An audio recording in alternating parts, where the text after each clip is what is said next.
Hi, fans of high-quality entertainment. First of all, thank you to my new members. I have 9 now.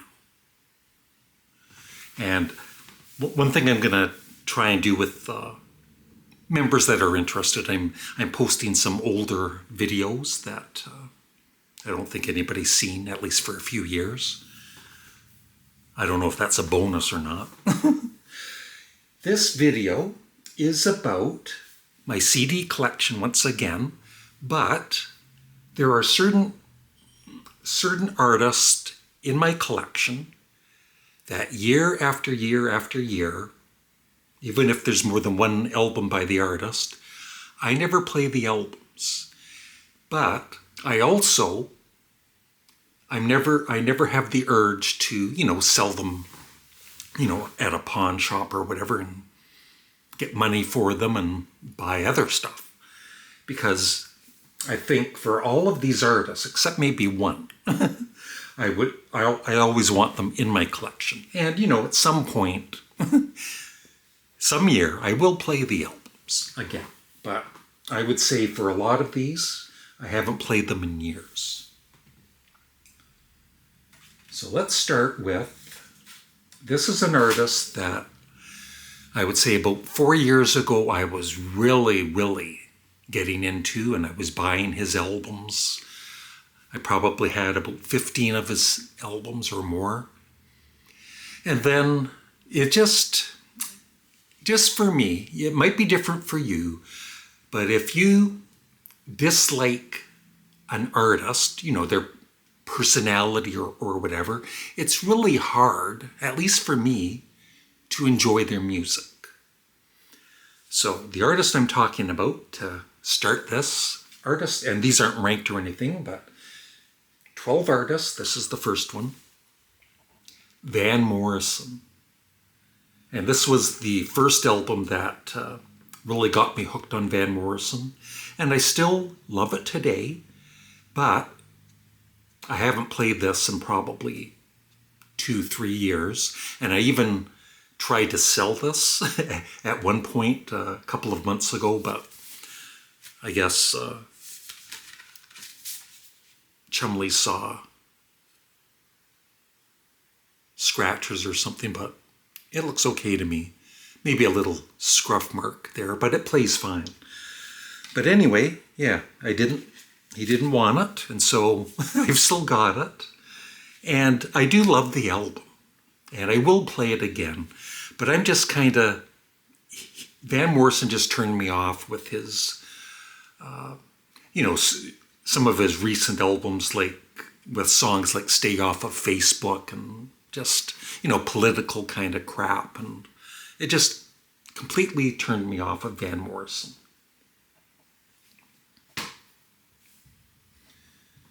The rest of these artists I really like. This band, I had their first 4 albums, and I used to buy, back in the vinyl days, I bought their later albums too, which I really enjoyed when half of the members left. I'm talking about 10cc. Now I've only got 2 of their albums, and they're my 2 favorites of theirs, Sheet Music, and my favorite, How Dare You. But once again, I never play these anymore. I haven't played these in probably 4 or 5 years. But I will always have them on my collection for the day. At some point, I will play them again. And the other 2, the original soundtrack and their debut album, they were good, but I like these 2 a lot more, and that's why I'm keeping these 2 in my collection.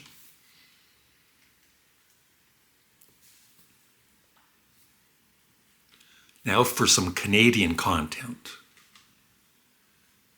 I consider the Guess Who to be one of the greatest Canadian bands, and it's such a joke that they're not in the Rock and Roll Hall of Fame yet. But that being said, I only have 4 of their albums. So Long Bannatyne,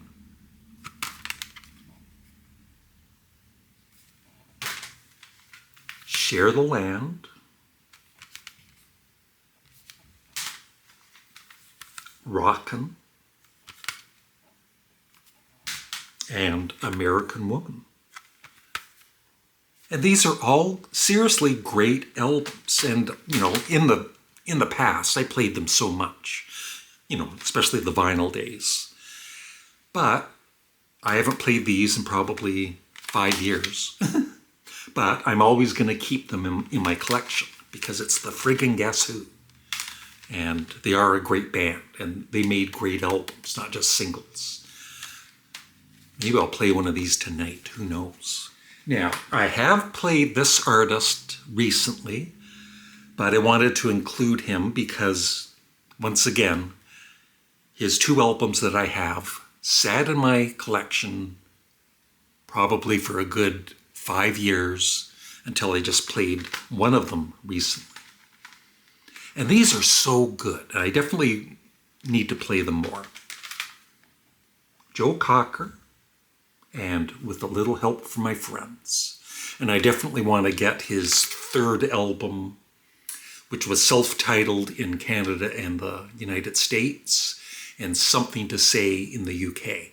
If anybody can get me a cheap copy, let me know of that particular album. But yeah, I'll always keep these in my collection because they're just awesome. But I rarely play them. I've had these in my collection for years. I haven't played them once again. Well, I did play these, at least the one album, fairly often, up to maybe like 3 years ago when maybe the last time I played them. But once again, they're awesome albums. Kraftwerk, Autobahn, and this one that I did play a lot, like 3 or 4 years ago, Radioactivity. So I have played this a lot in my life, and this quite a bit too. But in the last, 3 years, I haven't played either of these. And I'm always keeping them in my collection.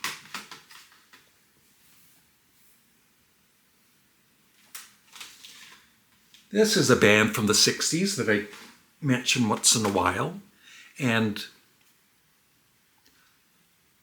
I might have played these maybe once in the past year, but I'm just saying overall, they year after year, they usually sit in my collection gathering dust, but I will never part with them. The Buckinghams, Time and Charges and Portraits, 2 albums. This Portraits album is really, really good. And their final album, In One Ear and Gone Tomorrow.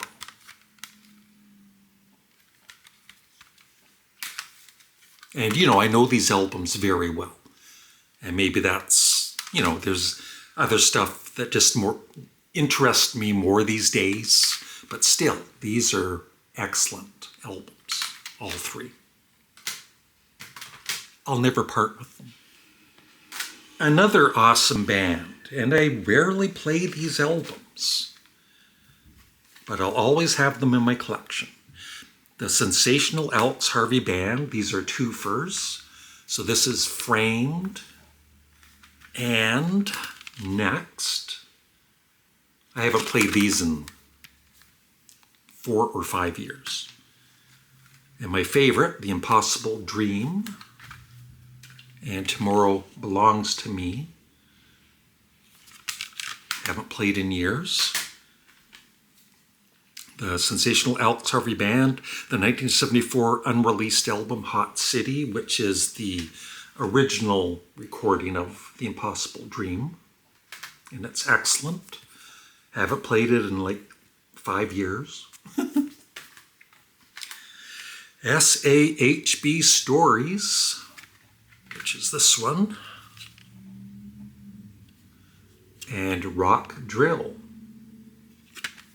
Haven't played them in years. And Live. And the Penthouse Tapes. Never play it. But I'll always have them in my collection.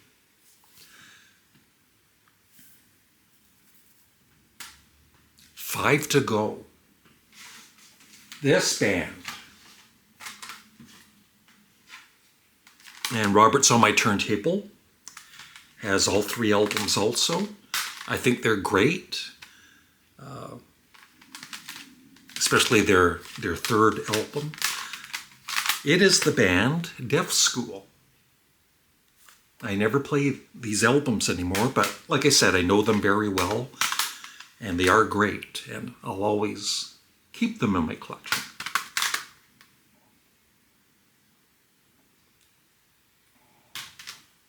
And my favorite, English Boys, Working Girls, their 3rd album.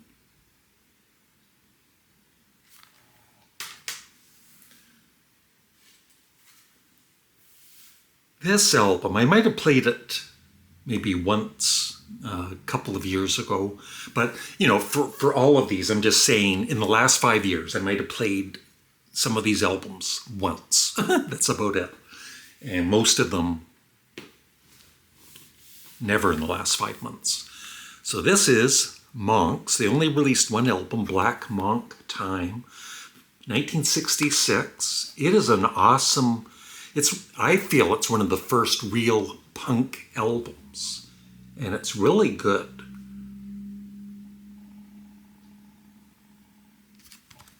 But I never play it.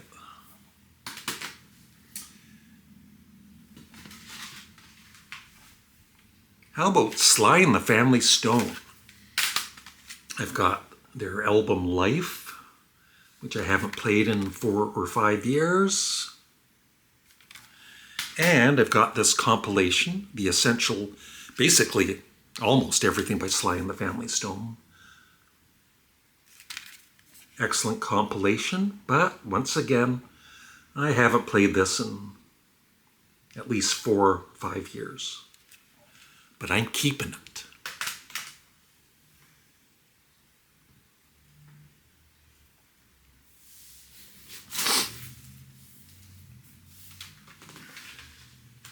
Okay, the final 2. This band, I think they're one of the greatest bands ever. I love some of their albums. At one point, I had their whole discography, and maybe a few months back, I ended up selling about or almost half of the discography, but I'm keeping these, at least for now. It is the band Queen. So I've got their debut, Queen, which I love, but I haven't played a lot of these in the past 5 years. Queen 2, I have played it a little bit, and I've grown to really love it, but once again, year after year, it usually just does not get played.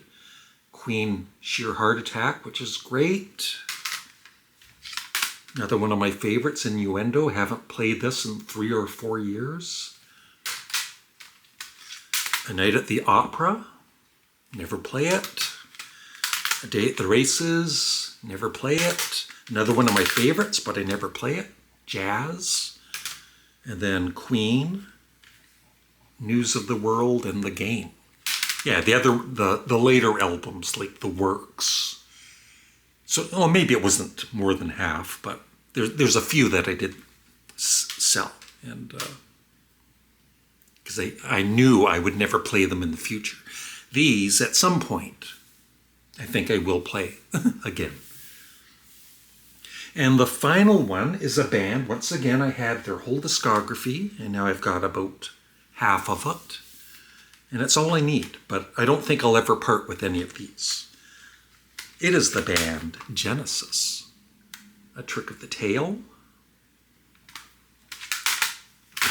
One of my favorites, Foxtrot. Selling England by the Pound. Trespass, which I think is underrated. One of my favorite live albums, Genesis Live. From Genesis to Revelation, their first album with a different cover on it, of course. Nursery Crime. Seconds Out, I never play. And The Lamb Lies Down on Broadway, and I do have the new box set of this, so I have played this, especially getting the new box set. But I'm just saying overall, these albums, year after year, I hardly ever listen to them, but I think I'll always have them in my collection. And that's it. So yeah, I'd be curious for some of you out there, maybe you play everything you have, but are there certain either vinyl or CDs that you have where you really like the album, but year after year goes by and you never listen to the album or the artist? Let me know in the comment section below. Please like the video, consider becoming a member, and thank you for watching. Have a great day.